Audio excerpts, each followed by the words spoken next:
ボンジュー、メググです。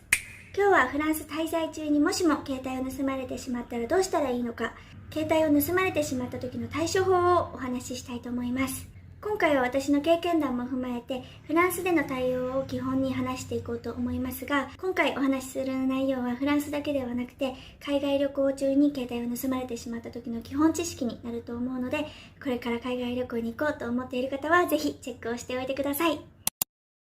まずはフランス・パリの治安の悪さについてちょっとだけ触れておきたいと思います。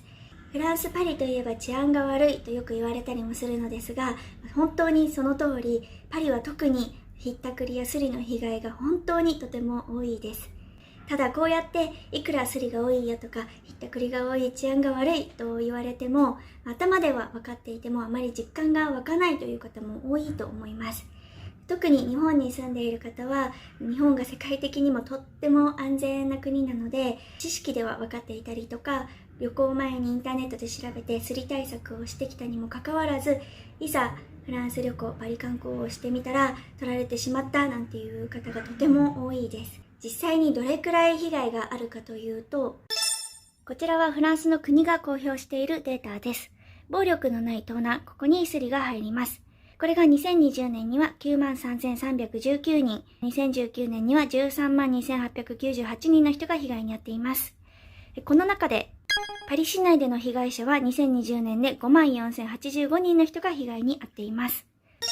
続いてこちらは在フランス日本大使館に報告があった被害者の人数です。一番多い2020年の2月には1ヶ月だけで75人の日本人が被害に遭っています。日本ではスリとかひったくりの被害、あまり日常で出くわす場面もないと思いますが、それは日本が特別で、海外ではスリやひったくりという軽犯罪は誰にでも起こり得るとっても身近なアクシデントです。なので、日本の感覚が当たり前と思って海外旅行に行ってしまうと、本当に簡単に被害に遭ってしまうので、日本が特別なんだ、日本が特別安全なんだという認識をしっかり持って海外旅行に行ってください。では実際に旅行中に携帯を盗まれてしまった、携帯がなくなってしまった時にどうしたらいいのかお話ししていきたいと思います。まず対処法としては大きく3つのポイントがあります。まず1つ目は心を落ち着かせることです。どういうことって思った方がほとんどかと思いますが、これは実際に被害に遭ってしまったことがある方はピンとくるかと思います。私もそうなのですが、まず自分の携帯電話とか、携帯電話だけではなくてお財布とかなくなってしまった時に、なくなってしまったって気づいた瞬間っていうのはとってもパニックになります。で、ここで大切なのが、そのパニックになってしまった自分の心を落ち着かせるっていうことがとっても大事なポイントになります。なぜかというと、パニックになっている時、焦っている時っていうのは、自分の気持ち、どうしようどうしようっていう気持ちで精一杯になってしまって、とても隙だらけになってしまいます。なので二次被害を防ぐという意味も含めて、まずはその取られてしまった瞬間、取られてしまったことに気づいた時の焦りとか、自分を落ち着かせるっていうことが一番最初のステップです。例えば一番スリの被害の多いメトロとか電車の中で自分の携帯電話とか貴重品がなくなってしまったことに気づいた時には、とっても焦って周りを見回して犯人を見つけたりとか、自分のバッグを開いて中ガサガサ探したくなると思いますが、盗まれて気づいた時にはそこに犯人がいるっていうことは、ほぼ 99.9% ありえないと思います。探し回りたくなる気持ちもわかるのですが、焦った気持ちのまま電車の中を歩き回ったりとか、自分のバッグを開けてガサガサしていたりすると、これも第二の被害につながりやすいので、まずは気持ちを落ち着かせて、取られてしまったっていうことをまず飲み込んで、とにかく次の駅でまず電車を降りてください。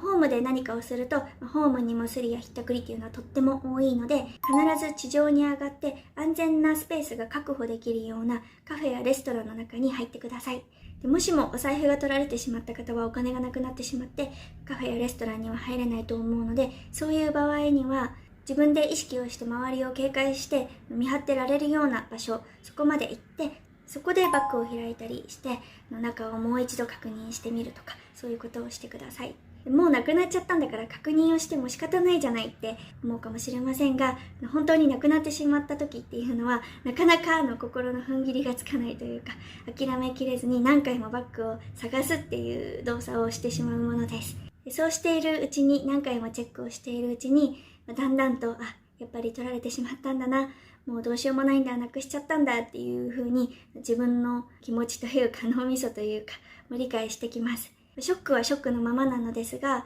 取られてしまった直後のドキドキはだんだん収まってくると思うので、ちょっと気持ちが落ち着いたなと思ったら次のステップに進みます。2つ目のステップは携帯電話の利用を中断することです。日本から旅行に来ている方はだいたい日本の携帯会社、例えばドコモ、au、ソフトバンクとかそのあたりをお使いの方が多いと思うので、その自分で使っている各携帯電話会社さんの海外旅行中の盗難被害届の番号があると思うので、そこに電話をして海外旅行中に携帯電話を盗まれてしまいましたという旨を伝えて、まずは携帯電話の利用を中断してください。その番号は必ず各携帯会社さんのホームページに載っていると思うので、ご旅行前にもしも携帯電話を海外で盗まれてしまった時の番号っていうのを紙にメモしておいて、お財布も取られてしまう可能性があるので、バッグの隅っこに入れておくとかいう風にしてください。携帯に登録をしておいても携帯電話を取られてしまうと意味がなくなってしまうので、必ず紙に書いて持ち歩くようにしてください。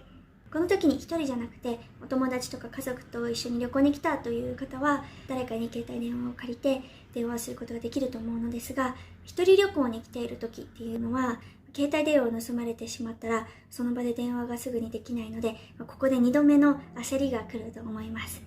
ここで焦らないために事前に対処しておくことが重要です。焦らないための対処としては、ホテルに着いた時、チェックインした時にそこの自分が泊まっているホテルの住所が書いてある名刺っていうのがあると思うので、それをもらって常にバッグに入れて持ち歩くようにしてください。というのも大体の方は携帯の Google マップとかで自分の泊まっているホテルとかチェックして、タクシーに乗った時とかそれを見せたりする方多いのですが、万が一携帯を盗まれてしまうと自分の泊まっているホテルの住所もわからなくなってしまうっていうことがあるので、必ず手書きでもいいので自分のホテルの名前、住所、電話番号を書いた紙を持ち歩くようにしてください。住所を見せれば、タクシーに乗ったりとかお金がなくなってしまった時には、歩いてでもパリの端から端まで2時間ぐらいかかってしまうかと思いますが、なんとかホテルにたどり着くっていうことはできると思います。どうしてもホテルまでかなり遠いところまで来てしまっている時とか、そういう時にはカフェとか、あとは日本食レストランが近くにあれば日本食レストランの方に伝えたりとかして、そういうお店でもとても焦った感じで盗まれてしまったっていうことを伝えたら電話を貸してくれるんじゃないかなと思います。ただやっぱり日本語が通じるところっていうのは少ないので、これも一つの手段なのですが、海外旅行に行く前に観光ブックの後ろとかに携帯を盗まれてしまいましたとか、電話を貸してくださいなんていうプチ旅行会話みたいなのがあると思うので、そういうのを手書きでもいいのでメモしておくとか、そういうことが書いてある観光ブックを持ち歩くなんていうのも、一つの対策というか手段じゃないかなと思います。で、ここまで携帯電話の利用を止めるっていう2つ目のステップまで来たら、まずは一安心です。最後の3つ目のステップは警察署に盗難届をもらいに行くということです。これはやってもやらなくても自分次第で、またできる時とできない時っていうのがあります。まず盗難届が必要な場合っていうのは、各個人の携帯電話を買った時の契約でどんな保証に入っているかによります。盗難に遭ってしまった場合の保証に入っている時には盗難届っていうその証明が必要になると思うので、その場合には近くの警察署に行って盗難届を書いてもらう必要があります。もしも何の保証にも入っていないよっていう方は、盗難届をもらってもあまり意味がないというか、もらったから戻ってくるというわけではないので、そこは時間の無駄になってしまうと思うので、省いて第2のステップまでで完了でいいと思います。次にできる時とできない時があるというのは、フランスの警察署っていうのは日本の警察署と違って24時間365日いつでも対応してくれるというわけではなくて、日曜日にはある程度の作業しか行っていないというところがほとんどです。なので、もしも日曜日に被害に遭ってしまった場合っていうのは、日曜日にやっている警察署っていうのを探して、そこにピンポイントで行く必要があります。例えばシャンゼリゼ通りの近くにある警察署とか日曜日もやっているのですが、ここがフランスだなと思うのですが、警察署がやっていてもその携帯電話を盗まれたっていうとっても小さな軽犯罪に対応してくれるかっていうのは別の話になります。で実際に日曜日に私がご案内している方が携帯電話を取られてしまって、わざわざ日曜日にやっている警察署を調べて、そこの警察署まで行ったのですが、今日は日曜日だから盗難届とかそういうものはやってないんだと突き返されてしまいました。でその時は翌日月曜日の朝の便で日本に帰るということで、引き下がらずに今観光で来ていて、明日の朝の便で帰らなくちゃいけない、だから今日被害届が必要なんだっていうことを伝えたのですが、そしたらなんと警察官の返答は、アンラッキーだね、じゃあ何泊か伸ばしたらっていう返答でした。で結局盗難届書いてもらえなかったので、その時には NTT ドコモだったかな、こういう感じで対応してもらえませんというふうに伝えたら、ヨーロッパでは日曜日だとそういうのは当たり前なので、今回は特別に被害届がなくても対応しますということで対応してもらうことができました。なので日曜日に警察署で盗難届を出してもらうっていうのはかなり至難の技、気分次第になってしまうので出してもらえないのが当たり前と思います。なのでそういう場合には一応は盗難届試みて、ダメだったら携帯会社に電話をしてその旨を伝えて対処法を聞くようにしてください。大体はこんな感じで、日曜日でなくても携帯電話の盗難の被害届っていうのは本当にちっちゃい犯罪で、1回は突き返されるとかたらい回しにされるっていうことがほとんどです。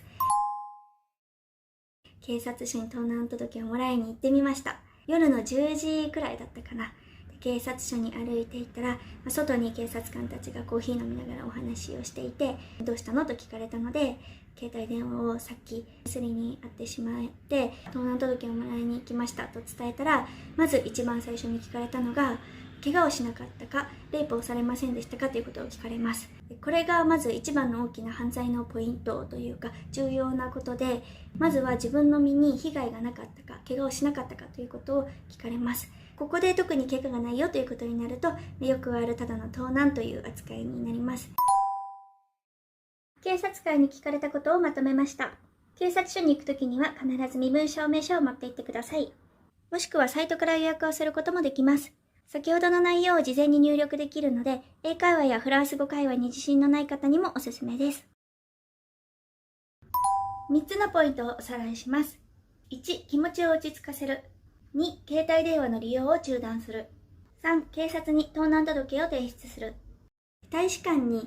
被害を伝えに行くっていうことについては特にしなくてもいいと思います。大使館に行ったところで大使館の人はどうすることもできなくて残念ですねっていう感じなだけなので、携帯電話とかお財布を盗まれてしまった場合、